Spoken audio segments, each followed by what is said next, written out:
కవిశేఖర శ్రీ పానుగంటి లక్ష్మీ నరసింహారావు గారి సాక్షి తెలుగువారి బృహత్ కథ 28వ భాగం 21/11/20. ఆయన రాసిన దాంట్లో 45వ శీర్షిక 3 3 3 3 ఒక్క మూడే. చాలా చిన్న అంకెగా కనిపించే ఈ 3తో మతంతో, ప్రకృతితో, మనోవాక్కాయ కర్మలతో ఉన్న సంబంధం ఏమిటో జంఘాల శాస్త్రి తన ఉపన్యాసంలో చెప్తున్నాడు. హిందూ, క్రైస్తవ, బౌద్ధ మతాలతో 3 తత్వాల సంబంధాన్ని వివరిస్తున్నాడు. దాదాపు అన్ని నాగరిక భాషల్లో 3 ఏకరూపంతో అంకె ఉంటుంది. ఉన్న నిర్గుణ బ్రహ్మని తెలిపితే 3 సగుణ సృష్టిని తెలియచేస్తుందన్నాడు. సృష్టిలో ప్రతి వస్తువు కూడా స్థూల దృష్టిని ప్రకృతి చేత 3 విభాగాలుగా విభజింపబడినట్టు కనిపిస్తుందన్నాడు. అలా చెప్పుకుంటూ పోయేదంతా ఎక్కువ భాగం భౌతిక సంబంధంగానే చెప్పారు. మనోవిద్య గురించి, ఆత్మవిద్య గురించి కూడా చెప్పాలనే కోరిక వ్యక్తం చేసి జంఘాల శాస్త్రి ఇలా ముగించారు. నాయల్లారా, నాకు ఈ రోజున రొంప భారం ఎక్కువగా గొంతు స్వాధీనం లేదు. చెప్పదలిసిన విషయం మత విద్య. మీలో అనేకులకు అది రోత పుట్టిస్తుందని నాకు తెలుసు. అయినా కార్యక్రమాన్ని వ్యతిరేకింప వీలేదు కనుక చెప్తాను. నేనెప్పుడు పైని చెప్పజాలను అప్పుడు మానేస్తా. అందుకు నన్ను క్షమించాలని ముందే చెప్పాను. బ్రహ్మ, విష్ణు, మహేశ్వరులను మూర్తులు 3, స్వర్గ, మత్స్య, పాతాళాల లోకాలు 3, సత్వరజస్తమస్సులు గుణాలు 3, లోకాలు, ఉద్భిజాలు, ప్రాణులు, ప్రపంచ వస్తు స్థూల విభాగాలు, కఠినాలు, ద్రవాలు, వాయువులు అంటే సాలిడ్, లిక్విడ్స్ అండ్ గ్యాస్. అది తర్వాత వేదాలు 3, గాయత్రికి ప్రచురాలైన పాదాలు 3 అనే సంఖ్యతోడనే సర్వ ప్రపంచ సృష్టి ప్రారంభం. ప్రపంచమంతా 3 మయం. ఈ సంఖ్యా సంబంధమైన ఆధిక్యాన్ని సర్వ దేశాలలో ఉండే సర్వ జాతుల సమగ్రంగానో అసంపూర్తిగానో గ్రహించాలని చెప్పచ్చు. క్రైస్తవ మతం వ్యాపించిన పశ్చిమ దేశాలంతటా ఈ సంఖ్యా మహాత్మ్యం తత్ మతానికి మూలాధారమై ఉంది. God the Father, God the Son, God the Holy Ghost అనేవి క్రైస్తవ మతానికి బీజమే కాక ఆ మత విభాగం అంతటా ముత్యాల్లాని గుణాల్లా వ్యాపించి ప్రకాశిస్తారు. ప్రపంచంలోని 5 జనులలో 2 వరకు అవ్యాహతంగా వ్యాపించిన బుద్ధ మతంలో వేద ప్రమాణం తృణప్రాయంగా నిరసించిన బుద్ధ మతంలో కేవల నాస్తికాలు నిర్ణయించినప్పటికీ భగవత్ తత్వాన్ని గూర్చి సందేహం, మూకీభావం, నిర్లక్ష్యం వహించిన బుద్ధ మతంలో కూడా త్రిపీఠకాలని ఉన్నాయి. ఏత సంఖ్యా ప్రభావం సమంజసంగానే అంగీకరింపబడి ప్రపంచంలో ఉండే త్రిపిటకాలు అవి వాళ్ళ గ్రంథాలు. అందుకనే రామాయణంలో ఈ త్రిపిటకాలు కలిస్తే వాటి కోసం వెతుకుతున్నప్పుడు రామాయణంలో ఆ త్రిపిటకాలు మారిపోయి పెడకలే. రామాయణంలో పెడకల వేట అనే ఒక సామెత వచ్చి, పెడకాలంటే త్రిపిటకాలకు వచ్చిన భ్రష్టు పదం అన్నమాట. ప్రపంచంలో అన్ని దేశాలలో వేదపు పాటలలో 3వసారి కంటే పైసారి పాడలేవడు కనుక 3 అంటంగానే పాట అయిపోతుంది. పరమార్థాన్ని నిర్ణయించడంలో, సంపూర్ణ నిశ్చితాంశాన్ని వెల్లడించడం, పరమ సిద్ధాంత ప్రకటనలు ఇది ముమ్మాటికి సత్యం అనే మాట జనమంట. అన్నిటికంటే వింత ఏమిటంటే దాదాపు అన్ని నాగరిక భాషలలో కూడా ఈ 3వ సంఖ్య ఒక్కటే రూపం. అన్ని భాషలలో ఉన్న ఏకాకారంగా ఉన్నట్లే ఈ సంఖ్య కూడా దాదాపు ఒకే ఆకారాన్ని కలిగి ఉందట. కనుక ఉన్న నిర్గుణ బ్రహ్మ 0, నిర్గుణ పరబ్రహ్మ తెలుపుతుంది. 3 సగుణ సృష్టిని తెలుపుతుంది అన్నారు. అలాగే శివాలయంలో త్రిశూలం, వైదికుల ముఖంలో త్రిపుండ్రం, వైష్ణవుని ముఖంలో 3 పట్టెనామాలు, త్రిదిన ఉపనయనం వ్రతం, 3 రోజులు ఉపనయనం చేయాలి, త్రిరాత్ర గర్భాధాన దీక్ష, ఇవన్నీ చెప్పగలం. అవన్నీ 3 సంఖ్యలో ముఖ్య బోధనాత్మ అర్థాలై కనిపిస్తాయి. కాళిదాసుడు ఈ సంఖ్యా గౌరవార్థమే 3 కావ్యాలు, 3 నాటకాలు రాశాడేమో అన్నారు. ఇక సృష్టిలో ప్రతి వస్తువు కూడా స్థూల దృష్టిలో 3 విభాగాలుగా ప్రకృతి చేతనే విభజింపబడి, భూమిలో ఉన్న మూలం, దానిపైన ఉన్న స్కంధం, దానిపైన ఉన్న శాఖాపత్ర సంఘం, అంటే చెట్టుకున్న వేరు, కాండం, శాఖలు, కొమ్మలు, పై త్వక్కులోని గుంజు, దాని లోపల బీజం, ఈ 3ను ఫలిత. పై త్వక్కు, దాని లోపల గుంజు, దాని లోపల బీజం, ఇవి కూడా 3 ఫలంలో ఉండే 3 భాగం. పైనున్న పత్ర సంపుటం, దాని నడుమ ఉండే గిన్నె, దానిలో ఉండే కేసరాలు అంటే పరాగ రేణువు, పాంసులమైన తేనె, ఈ 3 పుష్ప విభాగం. తేజోభాగం, మధ్య భాగం, నిస్తేజస్కం, ఈ 3 అగ్నిజ్వాలలోని విభాగాలు. అలాగే జంతువు కూడా విభాగత్రయ విభాజ్యమై ఉన్నట్లు కనిపిస్తోంది. తల, మొండెం, అధోభాగం, ఎక్స్ట్రిమిటీస్, ఈ 3 కూడా జంతు విభాగం. జంతుజాలంలో మరొక విచిత్రం ఉంది. స్థూల శరీరం, సూక్ష్మ శరీరం, కారణ శరీరం అని పరిజ్ఞాతులు వాటిని పేరు పెట్టారు.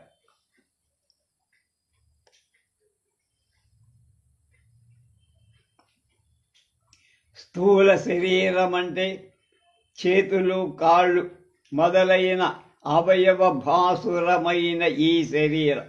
సూక్ష్మ శరీరం అంటే మనస్సు, దానికి సంబంధించినమైనటువంటి సన్నిపాతమంత. కారణ శరీరం అంటే జీవాత్మ. సూక్ష్మ శరీరం అంటే మనస్సు, స్థూల శరీరం అంటే పైన కనపడేటువంటి శరీర భాగాలు, కారణ శరీరం అంటే జీవ. వెలుతురు, గాలి తగులని చెట్టు శీఘ్రంగా ఎండిపోతుంది.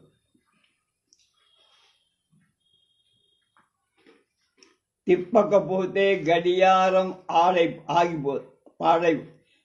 కాలి కొలది తెరగకపోతే ఆవు పాలు క్రమంగా క్షీణిస్తాయి.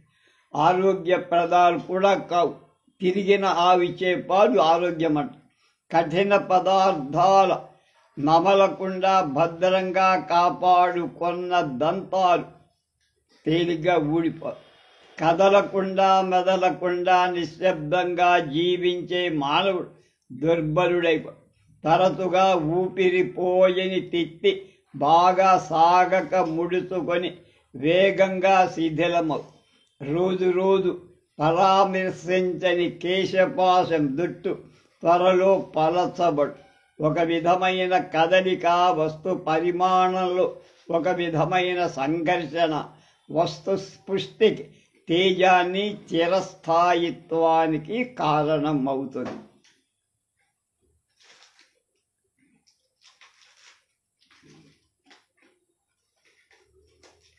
దున్నితే కానీ భూమి ఫలించదు. గాలిలోని ఆందోళన వల్ల కానీ రోగకారక సూక్ష్మ జంతువులు వినాశం కావు. సంచలనం వల్లనే, సంచలనం అంటే కదలిక వల్ల గ్రహాలు ఇంతకాలం అక్కడ నిలిచిపోకుండా అలాగే తిరుగుతూ అక్కడే ఉన్నాయి. అలా సరైన వ్యాయామం లేని దేహ అభివృద్ధి పొందం. అధిక బలాన్వితమై ఉండగానే అది ఉండదు. సమన్వితమై ఉండలేకపోతుంది. ఎప్పుడు వ్యాయామం లేకపోతే ఇంటిలో పాచి పని మొదలు చేసుకోవాల్సిన ఆడదాని మృదులమైన అరచేతు సాధనంలో కఠినాలై బలాన్వితాలై ఇంటి కార్యరచన అర్హలై సుత్తెతో పనిచేయ కంసాలివాడి కుడి చెయ్యి ఎడమ చెయ్యి కంటే దృఢపడి చెయ్యటం ఎడమ చెయ్యి కంటే బలంగా సమ్మెటను కొట్టే కమ్మరవాడి రెండు చేతులు కాళ్ళ కంటే బలిష్టంగా సైకిలు తొక్కే వాళ్ళ కాళ్ళు కుట్టు యంత్రాలు తొక్కే వాళ్ళ కాళ్ళ చేతుల కంటే శక్తియుక్తంగా ఉంటాయి.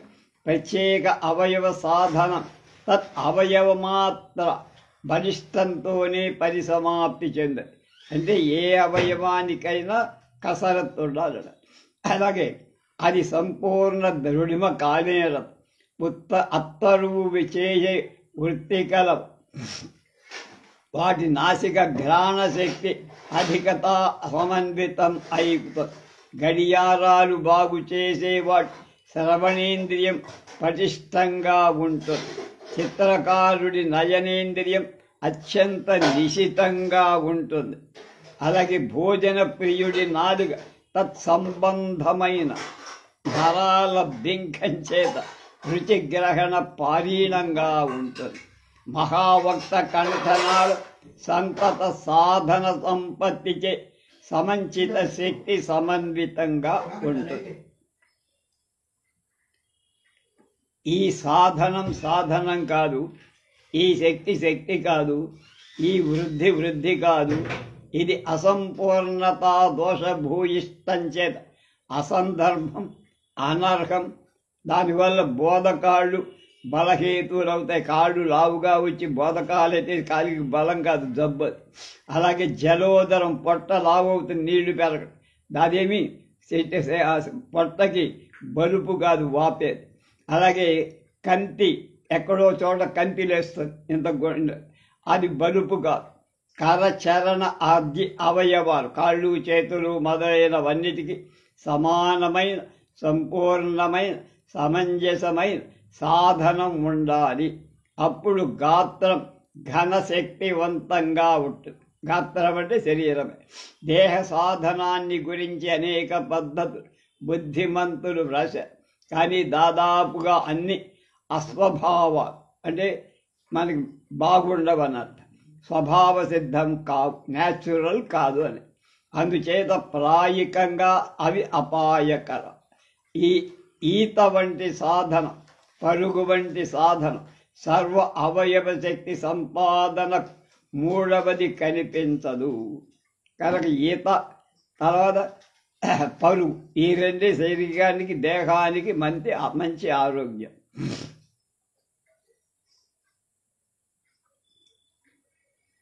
అంతరకోశాలు బాహ్య అవయవాల కంటే చాలా మృదువుగా ఉంటాయి. కోశం మృదులతరం అవుతుందంటే అంటే ఎంత కోమలం అయిన కొద్దీ ఎక్కువ శ్రమను అది సహిస్తుంది. చెయ్యి సహింపలేని వేడిని జిహ్వ సులభంగా సహించదు. చేతులు కొంకలు పోయే మంచుగడ్డ నోరు జంక. వెల్లుల్లిపాయలు ఆవాలు కలిపి వేసిన ముద్ద పైకి రాయగా ఒడలు పొక్కి ఉంటుంది. అదే కడుపులోకి పోతే గప్షిప్ మహా రుచికరంగా ఆరోగ్యంగా. ముక్కులో పరాగ పరమాణువు ఒకటి ప్రవేశిస్తే తుమ్ములు ఎక్కువైపోతాయి. ముక్కరాలు ఎర్రబడి వాస్తాయి. కానీ లోపలికి ఎదుగుతున్న నరాలను ప్రేగులు నిశ్శబ్దంగా సహిస్తాయి. బాహ్య అవయవాలలో ఉన్న సహన శక్తి కంటే లోపల ఉండేటువంటి కోశాలకు ఎక్కువగా శక్తి సహనం ఎక్కువగా. అందుచేత ఆంతర కోశాలు ఎక్కువ కాలం నిలుస్తాయి. అంటే బయటి అవయవాల కంటే శరీరం లోపల అంతర్భాగంలో ఉండే అవయవాలు ఎక్కువ కాలం పనిచేస్తాయని అర్థం.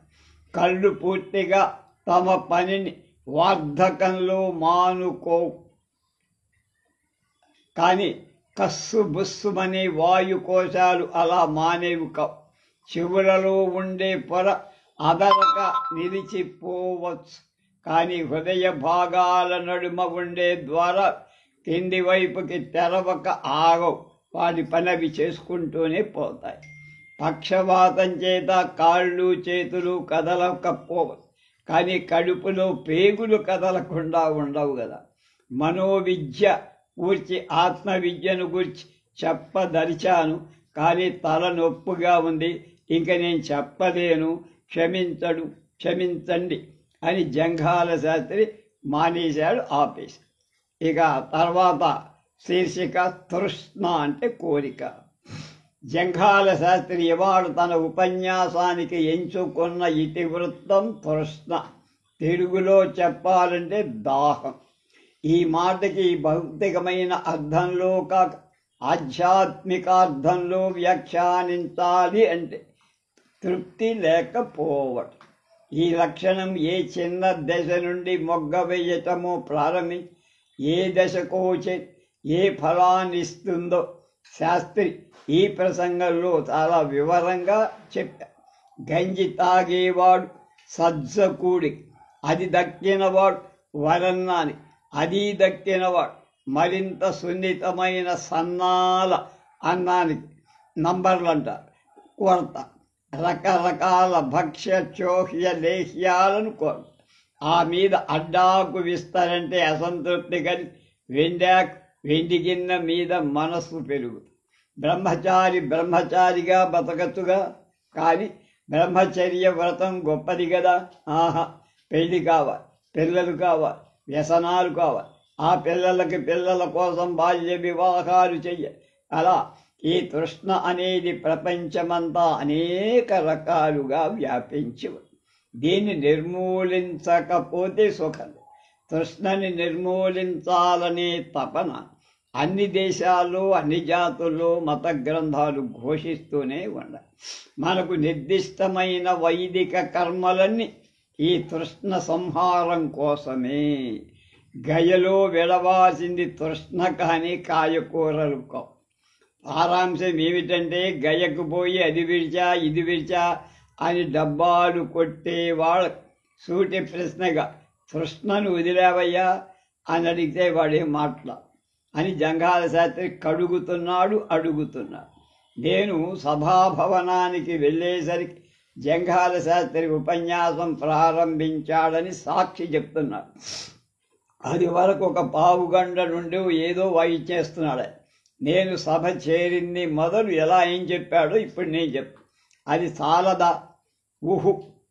సందె బిచ్చమెత్తి సంపాదించుకున్న గంజితో కడుపు గిర్రున నిండి బేరని తేన్పు వచ్చి క్షుద్బాధ సుఖం చేకూరుస్తుండగా ఏకాకి అయిన భిక్షుకుడికి అది పనికిరాదుగా. దాంతోపాటు సంతృష్టి పొంది ఉంటాడా? ఉండడే. ఇతర బాధలేవి లేవు, సంతానం లేదు, అడిగేవాళ్ళు లేదు, సదరత్ పోదగినటువంటి గంజికొండ కౌపీనం తప్ప గోచి తప్ప ఆయన దగ్గర ఏమి ఉండవు. ఇట్లాంటి స్థితిలో ఏ చింత పెట్టుకోకుండా ఏ ఆశకు లోను కాకుండా హరినామ స్మరణ చేసుకుంటూ తాను సుఖంగా ఉండగల ఉండడు. ఏది మనుష్యకి ఆమాత్రపు మనశ్శాంతి. గంజి బదులు పట్టెడు సజ్జకూడి దొరికితే మహా అదృష్టవంతుడంటుకుంటు. సజ్జన్నం తినేటప్పుడు మహానుభావులు ఎంత అదృష్టవంతులు, అంత భాగ్యం నాకు లేకపోయింది కదా అని లోపల ఉడుకుతూ ఏడుస్తూ ఉంటాడు.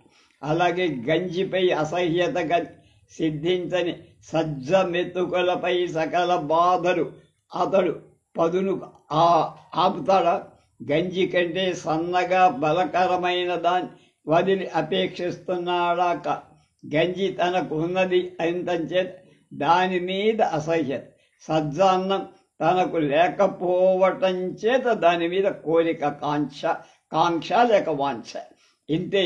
కష్టపడి సజ్జన్నం తాను తెచ్చుకున్న తరువాత అంతటితో తృష్ణ శాంతిస్తుందా? శాంతి. ఆహాహా, వరన్నం తింటే ఆ సొగసు వేరు, ఆ మృదుత్వం వేరు, ఆ రుచి వేరు అని సజ్జ మీద అసహ్యం పుట్టేది. ఎందుకు? దగ్గర లేదు కనుక అది తింటున్నప్పుడు ఇతరుడు వరన్నం తింటున్నప్పుడు నేనెందుకు తినకూడదు అనే కోరిక. దేనికైనా ఎంత బాధలైనా పడతా, కష్టపడి దైన్యపడి చివరకు వరన్నాన్ని సంపాదించుకొని ఒక పూట తిని రెండవ పూట ఉండే పెద్దవరి మూట జారిది పాదుషా భోగాలకున్న పసందు దేనికి ఎక్కడి నుంచి వస్తుంది? నెల్లూరు భోగాలకు, నెల్లూరు మొలకులకు ఉన్నటువంటి రుచి ఈ అడ్డాకులు ఏవో ఉంటారు పాత ధాన్యాల పేర్లు, అవి ఏం సొగసు అందులో ఉంది, ఏం రుచి ఉంది అనిపిస్తుంది. అలాగే అన్నం మెలమెలలాడుతూ జలజలలాడుతూ ఇంకా ఉంటే ఎంత బాగుంటుంది. కంటికి ఆనినప్పుడు కదా కడుపు కూడా ఆంతుంది, నిండుతుంది. ఐదో గతి లేక ఈ రావా బియ్యపు అన్నాలు తింటున్నాం, కానీ లేకపోతే మొలకొలుకులు తినేవాడిని, నంబర్ బియ్యాలు అన్నం తినేవాడిని అని లొట్టలు వేసుకోవటం. ఏ పాషాణం దొరక్కపోయినా పాషాణ ప్రయోగాలచే బ్రతికంతా అంతమందించిన కొంత మంచిదని, తనకు కావలసిందా కడుపు నిండటం కావలసిందా, గంజి తాగినప్పుడు కడుపు నిండి సజ్జన్నంతో నిండి వరన్నంతో నిండి, కానీ ఆ తృష్ణ మాత్రం నిండాల. అందుచేత దాని కొరకు దేవులాడక తప్పదు. సన్న అన్నం కూడా లభించింది బానే, అంతటితో వాడు సృష్టి పొందుతాడా? ఓహో, దాని లోపలికి మర్రి ఊడల వంటి ఆవు పాలు, మిసిమికల మీగడ, బూరను పంచదార కావాలి, బూరస్ పంచదార లేదా బోధన పంద, అవన్నీ కూడా చేకూరితే తృష్ణ ఎప్పటికైనా శాంతిస్తుందా? అన్నీ వచ్చాయి, అప్పటికైనా శాంతి ఉందా? అబ్బే, అడ్డాకు విస్తరిలో తినే దరిద్రత వదలలేదే. వెండాకు గండి గిన్నెలు లేకపోతే ఇంకా భోజనం ఎందుకు నా బొంద అనుకోండి.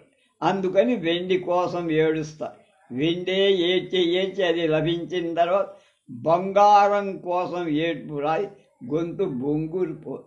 మానిసికి ఉన్నదేదైనా లేనిది ఉండదగినది, లేని దానికి ఏడ్ప తగినది, ఉండి లేకేడ్పు లేక ఏడుపే బ్రతుకు లోకమందు. దృఢమైన శరీరై బ్రహ్మ తేజస్సంపన్నుడై సర్వ స్వాతంత్ర సంయుక్తుడై సంసార వ్యధాకి దూరంగా ఉంటూ సత్య ప్రవర్తనతో ఉంటూ సౌఖ్యపడాల్సిన బ్రహ్మచారి పెళ్ళో అని పలవరించి బాధపడతాడు కదా. ఉన్న మాన్యాలు ఊడినా సరే, చదువుతున్న విద్య పోయినా సరే, స్వాతంత్రమంతా చచ్చినా సరే, రుణదాతల కత్తులు కంఠాల పడుతున్నా సరే, ఏదైనా సంభవించినా సరే, కానీ ఆ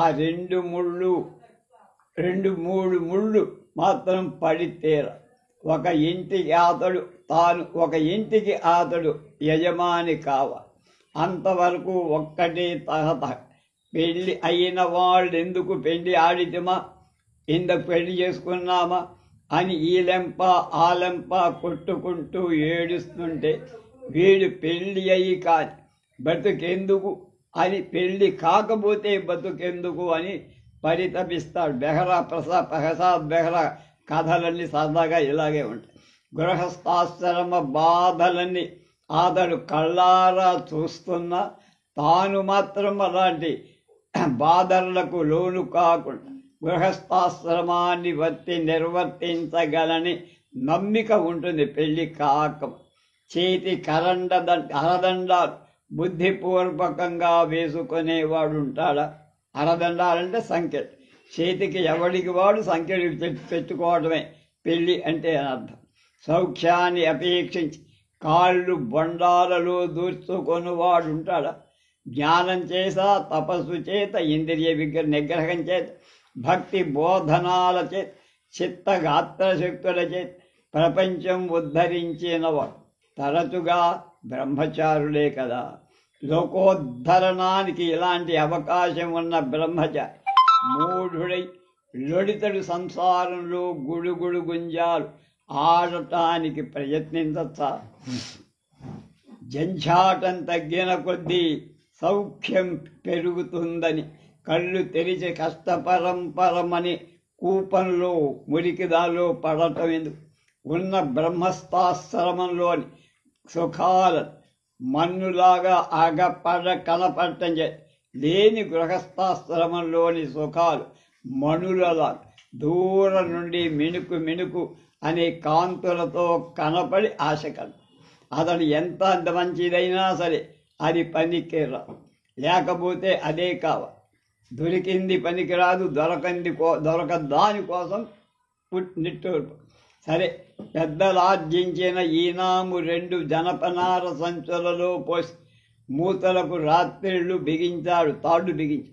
ఒక్క సంచి మామగారి ఒడిలో పెట్టాడు, వేరొక్క సంచిని కోమటి గల్లా పెట్టెలో కొంత, వేశ్యల పైట కొంగులలో కొంత, మంగళ జోళ్ల గనిసెలలో కొంత, బంధువుల కడుపులలో కొంత, మింటి వెన్న ముద్దలలో కొంత, కుక్కల నోళ్లలో కొంత దిమ్మరించి బ్రహ్మచర్యాశ్రమానికి పరశురామ ప్రీతి చేసి కన్యాకంఠంలో మంగళసూత్రాన్ని ముడేస్తా. ఆ ముడి తన గొంతుకు, తన చేతులకు, కాళ్ళకు, మనస్సుకు అది తెలియదప్పుడు. సరే, పెళ్ళైపోయింది, సంతోషం. అలాగున ఇద్దరు గువ్వ పిట్టల్లాగా కులుకుతూ సుఖంగా ఉండరాదా? కానీ సతియో అని నెత్తి నోరు కొట్టాడు. ఇప్పుడు సతొచ్చి ఇక కావాల్సిందేమి? ఇంకేం లేదే.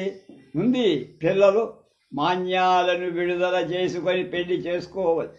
కానీ దేన్ని విడుదల చేసుకొని పెళ్లికి దిగవచ్చు? మదన కామేశ్వరాన్ని ప్రేమిస్తున్నా, మింగుతున్నాడు, మర్దనాలు చేస్తున్నాడు, వెంకటేశ్వరుడికి మొక్కుతున్నాడు, భార్యచే ఆంజనేయ ప్రదక్షిణాలు చేయిస్తున్నాడు. ఎరకమ్మో అని వచ్చే దొంగ చెవిటి ముండల మీద పరమపదించిన తల్లిగారి పాత కోకలు కప్పి సూది చెప్పించుకుంటున్నాడు. కోనలమ్మ కోకై భార్యగా కట్టిస్తాడు. ఆసుపత్రులలో అడ్జస్ట్మెంటు కొరకు ఆమె నుంచి రుణపత్రాలు వ్రాసి దొరసానులకు నైవేద్యాలు పెడుతున్నాడు. నెల దాటి 3 రోజులు అయ్యేసరికి ఉప్పొంగిపోతున్నాడు. తెరగా మామూలు దారి అయితే అదే దారిలో తన నేలకేసి కొట్టుకోడు. చాలా పిల్లలు కని ముసలై ముత్తైదువల సేవ ఇల్లాలిచే చేయిస్తూ సుందరకాండ సప్తసర్గ దీక్షతో చదువుతాడు. ఋతుస్నాత అయిన వెంటనే పరగడుపున పొరుగింటి చంటి పిల్లలు చూడమని భార్యను ప్రోత్సహిస్తున్నాడు. ఇంకా ఏమేమో చేయిస్తున్నాడు. పిల్లలు పుట్టి చావటంలో పిల్లల రోగాల చేత, దుర్గుణాల చేత, అప్రయోజకత్వంలో ఎందరో తల్లిదండ్రులు ఏడుస్తుంటే వీడు ఏడుస్తాడు. చివరకు యోగి ఇచ్చిన రాగి మురుగు చేతనం, ఎరకత ఇచ్చిన భార్య కాలి కట్టిన ముళ్ళదారం చేతనం, పరమహంసగారి చేతి చలవతను, అతంక నిగ్రహ మాత్రంలో మూలంలోనూ అమ్మగారికి నెల తప్పి కొడుకొచ్చాడు, పుట్టాడు. అంతటితో సంతృప్తి పొందుతాడా? ఊహు. శీఘ్రంగా మనవల్నెత్త అనే తొందరతో 14 ఏళ్ల కొడుకు 12 ఏళ్ల కంజకను అంటగట్టి పడరాని పాటుబడి ఆత్మసుఖం కొరకైనా తృష్ణయే ఇలాంటి వింత చర్య ముఖ్య కారణంగా కనబడు. తృష్ణయే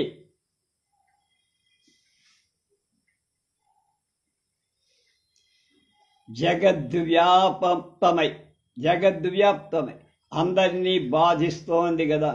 ఉర్విపతి కత్తి తృష్ణ, ఉద్యోగి కలుప బడకు తృష్ణ, వైశ్యుని త్రాసు ముంట తృష్ణ. ఉర్విపతి కత్తి తృష్ణ, ఉద్యోగి కనుప పుడక తృష్ణ, వైశ్యుని త్రాసు ముంట అంటే ముళ్ళు తృష్ణ, కాంత ఒడి తృష్ణ, మేడి తోక కొన తృష్ణ, బ్రాహ్మణుని రోమరోమమున తృష్ణ అని పద్యం. ఈ తృష్ణే సర్వవ్యధకు కారణం. దీన్ని నిర్మూలనం చేసుకుంటే కాని సుఖం లేదు. తాత్కాలికంగా శాంతి పరచిన కొద్దీ ఇంకా అది పెరుగుతుంది, విజృంభిస్తుంది. ఇచ్చు కొలది భిక్షువు ఏడ్పు హెచ్చిపోవు, మెత్తబరచు కొలది వండి నెత్తికి, నోట ఆర్పు కొలది మంట మేటి అగు, గుగ్గిలకు జిడ్డు గడిగిన కొలది సాగు, ముడుచుకొను కొలదిని చలి పొదుపు కాంచు, విసరు కొలదిని గ్రీష్మము కసమసను, ఉడుకు నీళ్లు పోయు కొలది చిడుము విరి, గురుగు కొలదిని వెంట్రుకలు గరుసుదే, ఒత్తు కొలది కాడుల తీపులు ఉర్రవుగాను, త్రాగు కొలదిని జ్వరభవ తాప పెరు, కళలు దృక్కు కొలది కప్ప గంతుదగ, నడిచిన కొలది మిత మితలాడు తృష్ణ. ఆ తృష్ణనే నిర్మూలించాలని అన్ని దేశాలు, అన్ని ప్రాంతాలు, అన్ని జాతుల్లో, అన్ని మతాలలో ఉద్గ్రంథాలు ఉద్ఘోషిస్తాయి. మనవాడు తృష్ణా నిర్మూలనాన్ని యోగాభ్యాసాది సాధనాలు అనేకం బోధిస్తారు. తెల్లారకుండా నిద్ర లేచింది మొదలు రాత్రి తిరిగా పడుకునేదాకా వైదిక కర్మాలన్నీ తృష్ణా సంహారానికి ఏర్పడ్డవే. స్నానం, సంధ్యావందనం, పితృదేవారాధన, అతిథి పూజ, యోగాభ్యాసం, పురాణ శ్రవణం, సగుణ నిర్గుణ ధ్యానం మాని గయకు పోయి కాకరకాయ విడిచినందుకు తరించాడనుకుంటున్నారా? గయలో బెడవాల్సింది తృష్ణ కానీ కాకరకాయ కాదు, కర్మ ఫలాభిసంధి కానీ కామంచి పండు కాదు. కామంచి పండు కూడా చిన్నప్పుడు భలేగా ఉండే, నోట్లో వేస్తే తమాషాగా. గయలోనే ఎందుకు బెడవాలి అంటారే, పవిత్ర గయాక్షేత్రంలోనే విలువలేని వాటివి పడక గదిలో విడవవు కాబోలు అని. ఎక్కడ విడిచినా మంచిదే. సంసారంలో తిరుగుతూ ఇంట్లో ఉన్నంతకాలం మనసుకు శాంతి లేదు. కన్న పిల్లవాడి జ్వరపు మూలుగు చెవి పడుతుండగా ముక్కు మోసుకొని సంధ్యావందనం కూడా చెయ్యలేవు. గాయత్రి మంత్ర జపం చేస్తుండగా కాకి నేతి గెరట ఎత్తుకుపోతున్నప్పుడు భర్గో దేవస్య అని హుష్ అనకుండా ఉండగలవా? నేతి నేతి వాక్యాలు స్మరిస్తూ కళ్ళు మూసుకొనవు గలవు గాని ఇంటిలో లేదు లేదని పలికే భార్య పలుకు చెవులకెక్కకుండా ఉంటాయా? సంధ్యావందనం చివర పవిత్ర నామక సూర్యాంతర్గత శ్రీ లక్ష్మీనారాయణ ప్రీతి కర్మం ఆచరించానని స్వనామోచ్చారణతో రాకుండా చెవులు మూసుకొని చెప్పగలవు గాని ఉల్లిపాయల పులుసులోని పొగపు గమగమ ముక్కు పుటాలు చేరకుండా ఏమైనా ఆపగలవా? అదిగా తృష్ణా విసర్జన ప్రమాణపూర్వకంగా చెయ్య. ప్రమాణ రచనకు పవిత్ర స్థలమే కానీ పనికిరా. మహాభారత సంచార సంబంధం చేత, మహానదీ ప్రవాహ సంబంధం చేత పవిత్రమైన పుణ్యక్షేత్రమే ప్రమాణక్రియకు తగిన స్థలం. పవిత్ర స్థలంలో మతంతో చేరిన పవిత్ర కార్యాలే జరపాలి. సామాన్య స్థలాల్లో సామాన్య పనులే చెయ్యి. అపవిత్ర స్థలాలలో అలాంటి పవిత్రమైన కార్యాలే చెయ్యి. అలవాటు చొప్పున నీవు ఆయా పనులు ఆయా స్థలంలో చేయజాలవు కూడా. వంట పొయ్యిలో మూత్ర విసర్జనం చేస్తావా? కాంతను కౌగలించుకొని గాయత్రి జపం చేస్తావా? పవిత్ర స్థలంలో కాక పవిత్రమైన వస్తువును స్పృశించి కూడా ప్రమాణం చెయ్య. మహమ్మదీయులు ఖురాను వంటి ప్రమాణం చేస్తారు. క్రైస్తవులు బైబిల్తో ప్రమాణం చేస్తారు. భగవద్గీతతో కానీ రామాయణంతో కానీ మనం ప్రమాణం చేస్తాం. ప్రమాణానికి పవిత్ర వస్తువులే కానీ పనికిరావు. తిరుత్తుళ్ళాయితో ప్రమాణమనొచ్చు కానీ తోలు సంచితో ప్రమాణం చెయ్య. శ్రీమూర్తితో ప్రమాణం చెయ్యదగును కానీ సిగరెట్టుతో ప్రమాణం చేస్తావా? అలాగే అపవిత్రపు వస్తువు అపవిత్రపు ఊహలనే రేకొడుతుంది. పవిత్ర వస్తువు పవిత్రపు ఊహలనే కలగజేది. భస్మావలేపనం, రుద్రాక్షమాలాధారణ చిత్తశాంతిని, శివ పూజను పురిగొలుపుతుంది. బ్రాంది బుడ్డి చెడద్రాగుటలు, వీధిలో బోగుంటలు, వెర్రవీగుటలు, గుడిసవ్రేటుల పైటలు లాగుటలు స్మృతికి తెస్తాయి. ఎర్ర పంచవలన తామసం, నీలి పంచవలన క్రౌర్య, కాషాయ వస్త్రం వల్ల విరాగం వృద్ధి అవుతుందంటాం. సత్యానికి ఎంత మాత్రం దూరం కాదు అంటే సత్యం సత్యం. తెల్లని వస్త్రం సత్వగుణాన్ని పెంచుతుంది. తెల్లని గుర్రం మాత్రమే ఇదివరకు పందాలు గెలిచి ఉండల. మల్లె పూల దండ వేశ్యా వీధికి దారి చూపిస్తుంది.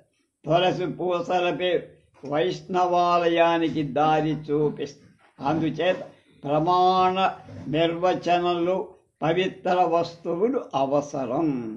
ఇక గయలో విష్ణుపాదము, ఆర్యావర్తంలో సన్యాసులై, భక్తులై, జ్ఞానులై, మౌనులై, సత్యబోద్ధలై, మత భాష్యకర్తలై వాళ్ళందరూ మొదట ఆ విష్ణుపాద సందర్శనాంతో సంఘ పరిత్యాగులైన వాళ్ళే.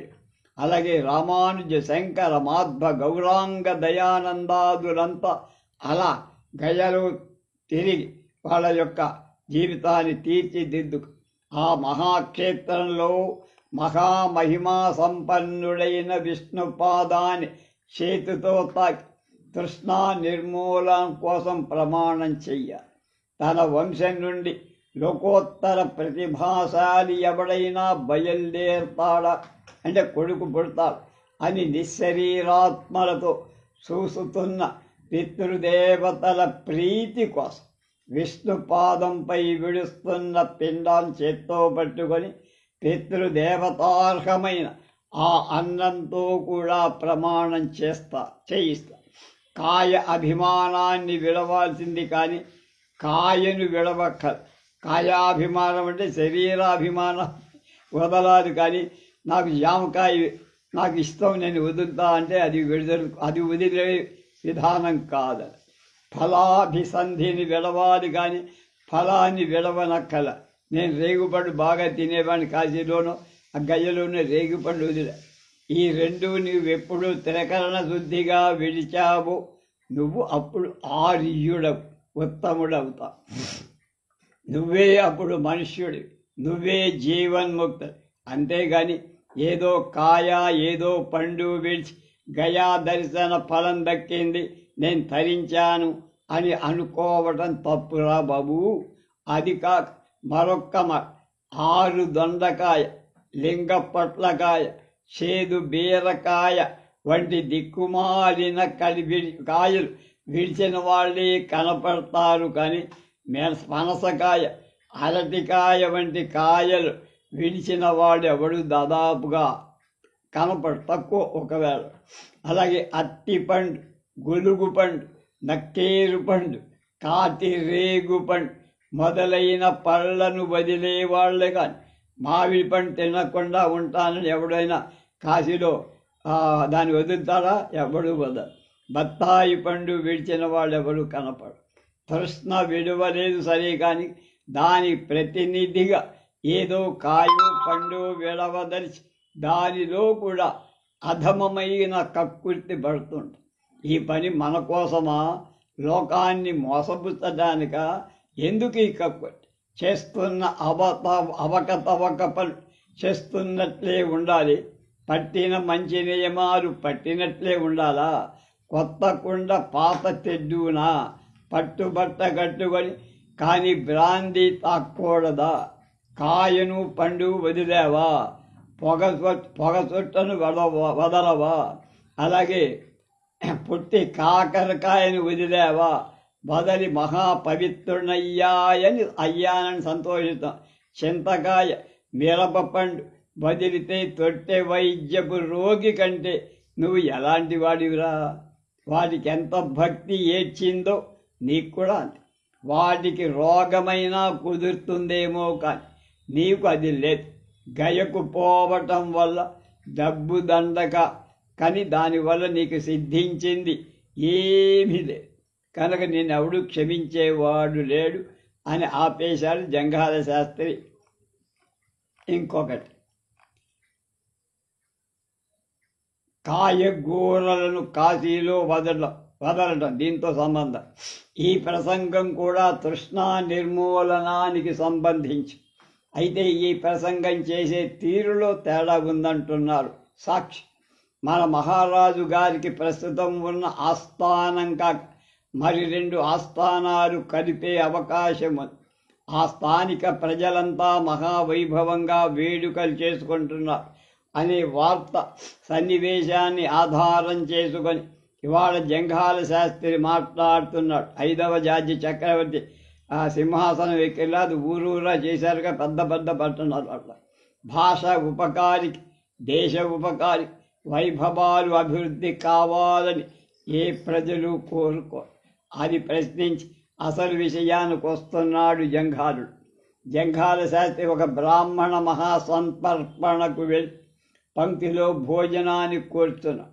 తన సహజ లక్షణంగా అక్కడ చేరిన వాళ్ళ మాటలను, చేష్టలను పరికించి మనకి చెప్తున్నారు. ఇక్కడ భోజనం చేస్తూ ఎక్కడో ఉన్న ప్రియురాలి జిహ్వ ప్రీతికి అవకాశం కలగలేదు విచారించేవాడు ఎవరు? బ్రాహ్మణ భోజనం చేస్తూ, వన సమారాధన చేస్తూ, లేదా వాడింట్లో తద్దినమో ఏదో భోజనం చేస్తూ ఉన్న బ్రాహ్మణ సంగతి. అలాగే పదార్థాలు ప్రశంసిస్తూ లొట్టలు వేసేవాడు, శబ్ద నిర్వచనాలు కోరేవాడు, ఇలా రకరకాల వాళ్ళు అక్కడ కనబడ్డారు. ఈ సంతర్పణలో ఒక గొడవ రేగి వడ్డన చేసే మనిషి ఒక మురికినాటి వటుని వస్తట్లో పులుసు వడ్డించారు. మురికినాడంటే ఈ సబ్కాస్ట్లు అంటామే వడ్డి. దాన్ని చూస్తూనే ఆ వటుడు కోపంతో వీరంగం వేసి మిగిలిన బ్రాహ్మణ్యం అతనికి వత్తాసు బలి అతని విస్తరి వదిలి లేచిపోతే తాము కూడా లేచిపోతామని వీళ్ళు భీష్మించు కూర్చున్నారు. ఇంతకీ ఈ రగడికి కారణం ఆ పులుసులో బెండకాయ ముక్కోదు. బెండకాయను ఆ బ్రాహ్మణుడు గయ్యలో వదిలి ముట్టుకోడు. ఈ మాట ఆధారం చేసుకొని జంఘాల శాస్త్రి అటువంటి మనుష్యుల మనస్తత్వాన్ని కడిగి పారేశారు. ఇలా చెప్పారు. మన మహారాజు గారికి మరొక ఆస్థానం, ఇంకొక ఆస్థానం లభింప తగిన అవకాశం సిద్ధించింది. ఆస్థాన ప్రజలంతా మహావైభవంతో ఉత్సవాలు చేస్తున్నారు. జయ జయధ్వానాలు వీధుల వెంట, పల్లెల వెంట, పట్టణాల వెంట, ఆస్థానమంతటా కాక ఆయన ఎరిగి ఉన్నంత వరకు అన్ని చోట్ల దేశమంతటా ఆ ప్రభుని పవిత్ర నామాలని పలుకుతున్నారు. భాషోపకారికి, దేశోపకారికి, వైభవాభివృద్ధి కావాలని భక్తియుక్తులు ప్రజలు కోరుతారా? అలాంటి సిద్ధిస్తే మహానందం పొందుతారా? మహోత్సవాలు చేస్తారా? చెయ్య. ధనం గడించి కూడబెట్టి మరొకడికి పెట్టక తాను తిన కుక్కలాగా దాన్ని కాపలా కాసేటువంటి మనసునందే కాక నోటెందులో కాక చెవిలో కూడా పడకుండా కాలక్షేపం చేసి వట్టి చీపురు కట్టలాగా మార్చి ఊడ్చి పోగేసి చేసి తొదకు దుమ్ము తన్ను దులిపించుకొనిన కృపణ అధములకున్న ధనమంతా ఒక్కసారి పోతే సంతోషిస్తాం. కానీ వడ్డీకి పై వడ్డీ కట్టి తప్పు లెక్కలు రాసి స్వపర కార్య నిరుపయుక్తంగా పొందిన ధనవృద్ధికెవ్వడైనా తల కదిలిస్తాడా? మంచివాడంటాడా అన్నారు. అలాగే అలాంటి ఐశ్వర్యాభివృద్ధికెవ్వడైనా ఆనందపడతాడు. లక్షల కొలది డబ్బు సత్కార్యాలకై ఖర్చు పెట్టి పరకష్ట దేశవార్త అయినా వినలేక అవతలవాడు బాధపడుతున్నాడని విన్నప్పుడు ఏదో సహాయం చెయ్యాలనుకుంటూ వినజాలక తత్ ఆర్తి నివారణానికై శక్తి వంచన లేకుండా 1000 విధాలుగా పాటుబడి సత్యదీక్షాదక్షుడైన మహీపతికి ఏమాత్రం లాభం కలిగిన మతి కలిగిన ప్రజలు సంతోషిస్తారా? అతని సత్యమే అతన్ని సంరక్షిస్తోందని ఆనంద పరవశులై అతన్ని ఎదిగిన వాళ్ళు ఎరగని వాళ్ళు కూడా అఖిల ఉత్సవాచరణ విచక్షణులై ప్రకాశింపల. ఓహ్, ఏం ఊరేగింపులు, ఏం కోలాహలాలు, ఏం మంగళాశాసనాలు, ఏం సహస్ర రూప్య విక్షేపాలు, ఏమి దేవతారాధనలు, ఏ మంగళగానాలు, ఏమి హరికథా కాలక్షేపాలు, ఎన్ని నాటక ప్రదర్శనలు, అష్టాదశ వర్ణలకు ఎట్టి సంతర్పణ. భక్తి కలిగిన ప్రజ పరమోత్తముడైనటువంటి ప్రభువునికి అంతకంటే చేయాల్సిందేముంది? అంతకంటే ఏం చెయ్యగలరు కూడా. నేను ఈ రోజున ఒక బ్రాహ్మణ మహాసంతర్పణానికి వెళ్ళా. నా పక్క ఒక మురికినాటి వైదిక బ్రహ్మచారి కూర్చొని తాను ఉంచుకొన్న దూదేకుల పరమయోగ్యురాలని, ఇప్పుడు శ్రీ పార్వతీ పరమేశ్వరుల వారి కటాక్షంలో గర్భవతిగా ఉందని, వేవిళ్ళెక్కువగా ఉండటం చేత పొల్లని వస్తువుల మీద అధిక ప్రీతి కలిగి ఉందని, ఆవడలు నానవేసిన పొల్లని పెరుగు తన విస్తరలో తన ప్రియురాలి జీవకు తగిలితే ఆమెకు తనకు ప్రాణం ఎంతో లేచి వస్తుందో అని మధ్య మధ్య విరగ దశావసుడై గొడ్ల నీరు గుక్కుకొని నాతో మాట్లాడుతూ ప్రియకాంతా స్మరణం చేస్తూ తింటున్నాడు. ఇంతలో పులుసని కేకలు వచ్చి పంక్తుల వెంట వడ్డించారు. అన్నంలో పులుసు కలుపుకొని ఇది దప్పడం కాదండి, అమృతమండి అని లొట్టల ధ్వనులు సీమ సభాకాయల్లాగా పేల్చే కాల్చే కుండలు పడవేసినట్లు వడ్డనశాలలో గట్టి గొల్ల తుస్సు పరిపాకంతో విజృంభించి ఆ పంక్తిని కూర్చుండిన వాళ్ళు నేనే పండితుడవటం చేత దప్పడ శబ్దానికి వ్యుత్పత్తి ఎట్లా అయ్యా అని నాకెదురుగా కూర్చుని భుజిస్తున్న ఒక ఉపాధ్యాయుడు లోకాతీతమైన లొట్ట ఒకదాన్ని విడిచి నన్నట్టు. దప్పడ శబ్దం అపశబ్దమని, దప్పడము సుశబ్దమని చప్పరించదగింది దప్పడమని దానికి ఆ పేరొచ్చిందని, సర్వశబ్దాలకు ధాతువులే మూలాలని శబ్దశాస్త్ర సాహితీ ప్రకటన పటిష్ఠుడని వ్యుత్పత్తి నిర్వచనం చేశాను. ఇంతలో మురికి నాటి వటుడి విస్తరలో కూడా అమృత రస నీకాశ్రాంద రస మృణ్మయం అంటే పులుసు, దానిలో గాత్రగ్రాహి అయిన ఒకడు వచ్చి కొంత దిమ్మరించి ఎంత పని చేశావయ్యా, ఏం పెద్ద మనిషివయ్యా, నీకు నచ్చినట్లు ఎవరికైనా పుయ్యటమయ్యా, నేనెవడినో కూడా కొంత చూసి వడ్డించక్కలేదా, ఇంత వడలు తెలియని తనమా అని ఆ శుద్ధ బ్రహ్మచారి గావు కేకడు. వడ్డించిన ఆ భీమావతారం దర్వి గదా కరితహస్తుడై అంటే గద్దె మహారౌద్రమూర్తి అయి రణోత్సాహంతో ఉత్పొంగగా కాబోల్ కట్టినలంకరించిన కొల్లాయ కౌపీనం కాసంత జారిపోతుంది. మురికి నాటి వాటిపై నేత్రాగ్ని జ్వాలలు పరుపుది. ఏమన్నావు, నా తప్ప అని వీరావేశంతో వెర్రి కేకలు వేస్తూ తిరగవు. ఏమంటినా నా వల్ల కాడు, నల్లమడు అని విసుక్కుంటూ భుక్తిని మాని తింటాం. ఉత్తరా పోషణానికి ఆ బ్రహ్మచారి ప్రయత్ని పంక్తిలో నిండు మీరు లేస్తే మేము కూడా లేచిపోతామని మిగిలిన బ్రాహ్మణులంతా గోల. నువ్వు లేవాల్సిన తొందరలేమి కలిగిందని నేను అడిగా. పులుసులో ఏం ముక్కాలున్నాయో చూసి మాట్లాడవయ్యా, యావటూత్తంసముడు అని ఆ వటూత్తంసుడు నన్ను మందరి. గుమ్మడికాయ, ములక్కాయ, బెండకాయ ముక్కలున్నాయన్న. అదిగో ఆ బెండకాయనేనయ్యా నేను గయ్యలో విడిచిపెట్టాను అని సర్వసంగ పరిత్యాగి అయిన ఆ బ్రహ్మచారి కాఢ కోప ఉద్దీపితుడే గర్జించి, నువ్వు బెండకాయ వదిలిపెట్టావు, బీరకాయ వదిలావు నాకెట్లా తెలుసుందని అని ఆ వడ్డించేవాడి కోపంతో ఇంకా ఝర్ఝరమని. ఇదేమి దేవాలయ ప్రతిష్ట, వైద్యశాలా నిర్మాణమా, దీన శరణాలయ సంస్థానమా, మహాగ్రంథ రచన, కాల్చి పరిత్యజించి ధూమ ఛద కణికా దురభ్యాసం సర్వదేశ వ్యాప్తి పొందాల, సమస్త జనకర్ణ కుహర ప్రవేశం చెయ్యాలా.